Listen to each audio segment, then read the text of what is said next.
अखिलेश जी कोई कमज़ोर नहीं है, लेकिन उनके संस्कार ऐसे हैं। लगता यही है कि उनके ऊपर कुछ ऐसा दबाव आया जिसको वो अवॉइड नहीं कर सके और दूसरे कैंडिडेट को यहाँ पे उतार दिया गया। आज़म खान साहब फाउंडर मेंबर हैं, देश के बहुत बड़े नेता हैं, बड़े नेताओं में उनका शुमार है और देश जानता है कि उनको गलत सलत तरीके से फंसाया गया है। उन्हीं की वजह से टिकट मुझे मिला था, मैं एहसानमंद हूँ उनका, और आज उनकी वजह से अगर कटा है तब बात बराबर होगी। क्या लगता है? भाई मैं जोशी तो हूँ नहीं, जनता तो बीजेपी के खिलाफ है, जनता शासन के खिलाफ है, जनता एसटी हसन या रुचि वीरा के खिलाफ नहीं है। मेरे राष्ट्रीय अध्यक्ष अखिलेश यादव जी ने मुझे सबसे पहले टिकट दिया था और टिकट के बाद मैंने नॉमिनेशन भी कर दिया था और मुझसे ये कहा गया था कि वक्त कम है, जल्द से जल्द नॉमिनेशन करा दिया जाए। अखिलेश यादव जी ने मेरे पर भरोसा हमेशा करा और मैं कभी उनके भरोसे को नहीं तोड़ना चाहता, लेकिन कुछ मजबूरियां ऐसी होती हैं, कुछ दबाव ऐसे होते हैं। हमारे राष्ट्रीय अध्यक्ष बहुत संस्कार वाले व्यक्ति हैं और बड़ों की इज्जत, छोटों से प्यार उनका रहा है, चाहे उसमें उनका नुकसान हो जाए।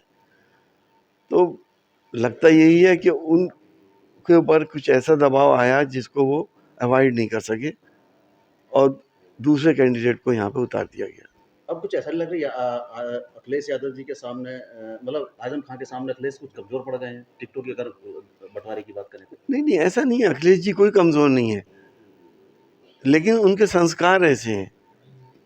आज़म खान साहब ने मुलायम सिंह यादव जी के दायां हाथ थे, फाउंडर मेंबर थे इस पार्टी के, और अखिलेश जी का बचपन उनके सामने गुजरा है और नेताजी के जो संस्कार थे वो अखिलेश जी में भी हैं। वो उन संस्कारों की वजह से अपना नुकसान उठा लेते हैं, लोगों की बातों में आ जाते हैं। ये चीज़ें ऐसी नहीं होती कि तेरी मेरी सिफारिशों पे हो जाए, इसके लिए असेसमेंट होना बहुत ज़रूरी होता है। लेकिन मजबूरी ये है कि हमारे पार्टी ऑफिस में असेसमेंट के रिजल्ट्स तक को चेंज कर दिया जाता है, वहाँ से हर चीज़ लीक हो जाती है। हिंदुस्तान के सबसे बड़े रिलीजियस लीडर जिन्होंने मुझसे बगैर कहे ना मेरी सिफारिश पे अखिलेश यादव जी को लेटर भेजा, मुझे तो जब पता चला जब वो वायरल हुआ। उनकी सिफारिश को आसानी से नहीं टालते थे अखिलेश यादव जी, लेकिन ये इतना बड़ा दबाव था कि उनको भी दरकिनार करके दूसरे को टिकट देना पड़ा। अब ऐसा नहीं लग रहा कि अखिलेश यादव और आजम खान के बीच जैसा कोई डिसाइड हुआ है कि मुरादाबाद की सीट आजम खान के पक्ष में जाएगी और रामपुर की सीट अखिलेश जी के पक्ष की तरफ से जाएगी? कुछ ऐसा नहीं लगता? ऐसा कोई डिसाइड कुछ नहीं होता है, जाहिर है पहला हक आजम खान साहब का रामपुर के ऊपर है, मुरादाबाद तो दूसरा जिला आ गया, लेकिन उनकी भावनाओं को कंपनसेट करने के लिए यहाँ का टिकट बदल दिया गया। रामपुर में भी इस तरह का चल रहा, दो जैसे मुरादाबाद से 2 नॉमिनेशन हुए, वहाँ से भी 2 नॉमिनेशन हो गए। ये प्रदेश में सपा की कहीं फजीयत नहीं नजर आ रही आपको? आपको सपा से सीनियर लीडर हैं। हाँ, एक कन्फ्यूजन से ग्रेड तो कम हो ही जाता है, और फजीयत तो मैं नहीं कहूँगा। जनता इस वक्त बीजेपी के खिलाफ है, मेजॉरिटी ऑफ पीपल, चाहे हिंदू हो मुसलमान हो। सापा की साख पे थोड़ा बहुत तो डेंट आया ही है, क्योंकि बिल्कुल क्लियर कट होनी चाहिए, हर चीज़ें क्रिस्टल क्लियर होनी चाहिए। मेरिट में भी बदलाव की बात आ रही है, टिकट की मेरिट से भी आ रही है बदलाव हो रहा है टिकट में। ये अच्छा इंडिकेशन नहीं है।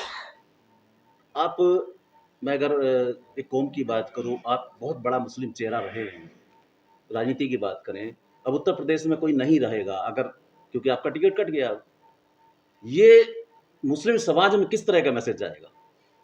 देखिए, एमपी कोई क्राइटेरिया नहीं है कि साहब आप अपनी कौम की बात करें। मैं हमेशा से मुसलमानों के हक की बात करता रहा हूँ और करता रहूँगा, और सिर्फ मुसलमान ही नहीं, हिंदू भाई भी मुझसे बहुत प्यार करते हैं। मैं कभी किसी को मायूस नहीं करता, नाजायज़ कभी कबूल नहीं करता।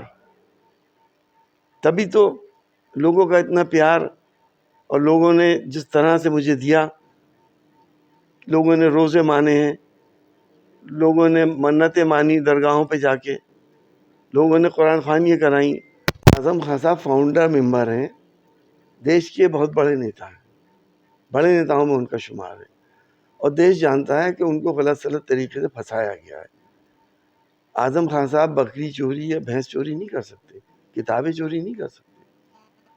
वो अलग बात है कि जो खबरें आ रही कि उनका मेरा टिकट उनकी वजह से कट गया, लेकिन हकीकतें तो हमें बतानी चाहिए। उन्होंने मुझे दिलवाया था, उन्हीं की वजह से टिकट मुझे मिला था, मैं एहसानमंद हूँ उनका। और आज उनकी वजह से अगर कटा है तो अब बात बराबर होगी। आपका अगला स्टेप क्या है, अब क्या? मैं कार्यकर्ता हूँ समाजवादी पार्टी का। मुरादाबाद में चुनाव लड़ाएंगे? मुरादाबाद में चुनाव मैं नहीं लड़ा सकता, मैंने वजहें आपको बता दी हैं। क्या लगता है? भाई मैं जोशी तो हूँ नहीं, जनता तो बीजेपी के खिलाफ है, जनता शासन के खिलाफ है, जनता एसटी हसन या रुचि वीरा के खिलाफ नहीं है।